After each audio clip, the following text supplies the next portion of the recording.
place where it didn't seem as if God heard your prayers. You prayed to Him for many weeks and months and many years, and no answer came. No answer, as far as you were concerned, came to your prayer. David must have been a very lonely, distraught soul. But his distraught, of course, was balanced in the fact that he could declare God's mercy and goodness in the life of those who went before him. It is not that he had not seen God's goodness, but at that time he was not feeling it, as he was hiding in the dark holes in the side of the mountains while Saul was seeking his life.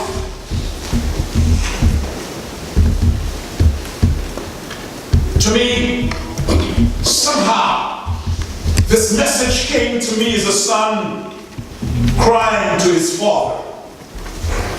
And also, Jesus, from the lineage of David, also, when the weight of the world of sin was crushing his life from him on the cross of Calvary, the son said to his father, "Why have you forsaken me? Why have you forsaken me?" And we all need to take courage and have faith, because even when God seems so painfully absent, my Bible says that God was in Christ, reconciling the world unto himself. God is always present, even when that presence cannot be felt or seen. And God proved it in his own Son. And I told you some time ago that it is hard to describe what Jesus was feeling when he cried to his Father, "Why have you forsaken me?" And sometimes we have come to the point, or we have gotten so cute in our spiritual walk with Jesus, that we tell people it's not fair to ask God why. When you are going through trouble and you can't understand, when your prayers do not seem to be answered, Jesus, God's only Son, asked him why. So it's okay to ask God why.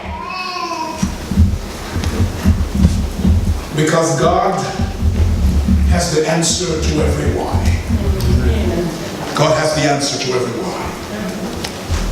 But this son was calling upon his father. But we know where God was when Jesus was calling upon his father. Paul tells us. Paul says God was in Christ, reconciling the world unto himself. One theologian I told you some time ago could not understand this experience. He said maybe when the weight of the world was resting upon the heart of Jesus, crushing his life out for his sin, maybe divinity somehow separated from humanity. Even if he says it was for a moment and Jesus felt the weight of sin as a man, only as a man. That cannot be substantiated theologically, but it was the human mind grappling to understand what Jesus felt when he was in so much anguish that God has forsaken you. If God's Son, God's only Son, felt the absence of the Father, then how much more sinful mortal beings who do not have that perfect connection with God feel at times. So don't get distraught or troubled, or do not allow the devil to overwhelm you that you do not feel the presence of God, because Jesus felt the same way. And he cried, my God, why hast thou forsaken me?" We live in a world today that one man described as the technological globalization of our world competition is greater than cooperation and collaboration, where rules are greater than relationship. And the process of socialization have brought us to a time in this era of globalization when somehow men and fathers in our world have been taught that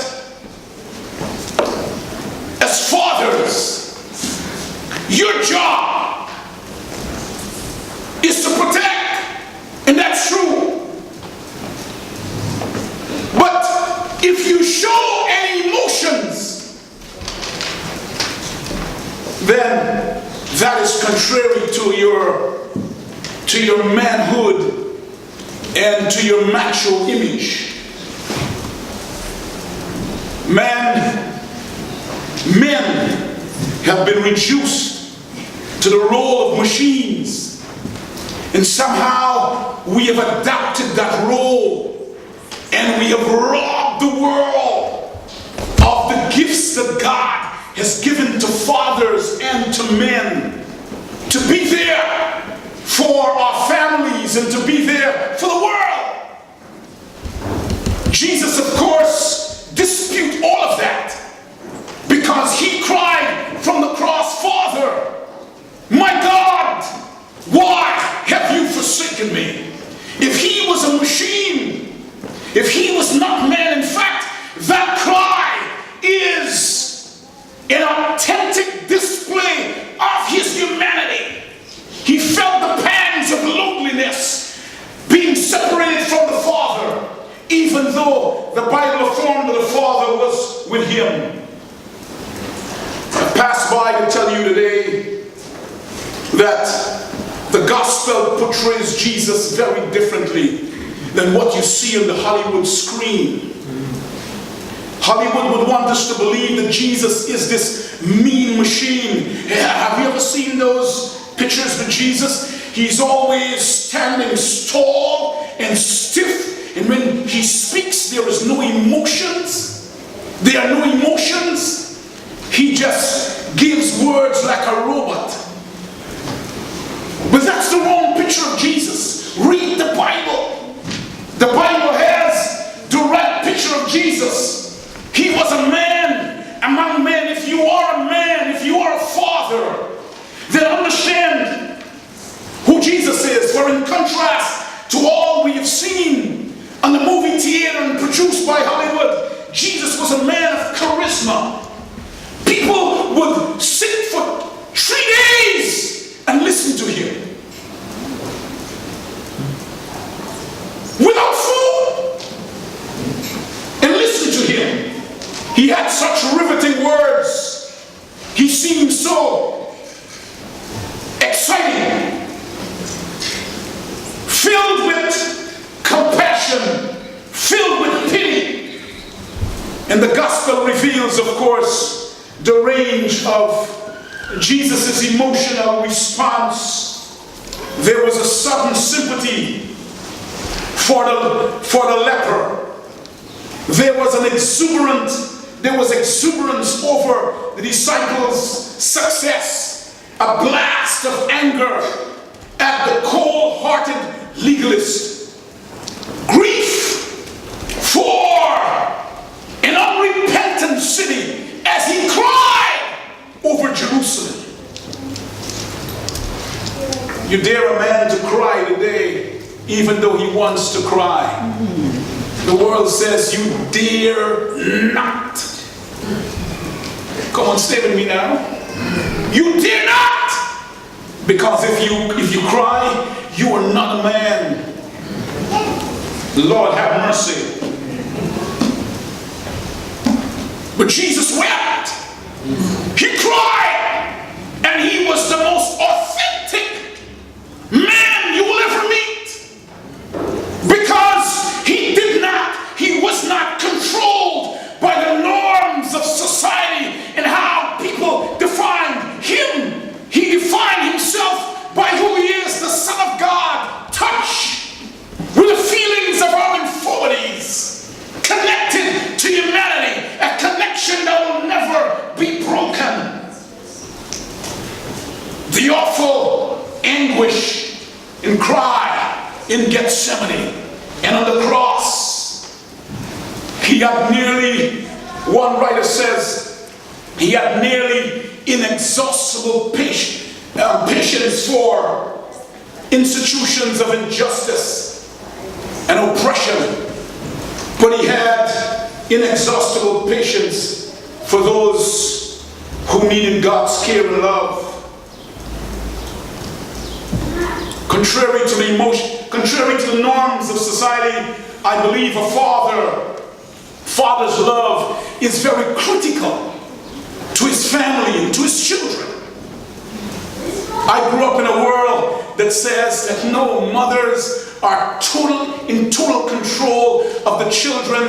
That is what they were created to do. Fathers went away and do their stuff and did their stuff and then came back and almost like a machine. When it was time for discipline, it was the father's job. When it was time to love, it was the mother's job. Lord have mercy.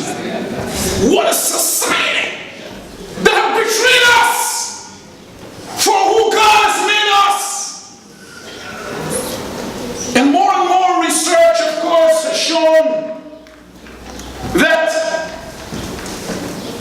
the father's role in the home is as critical as the mother's role. Because the homes where fathers are absent, those who are very good researchers say that there is more personality and psychological challenges, there is more delinquency, there is more substance abuse,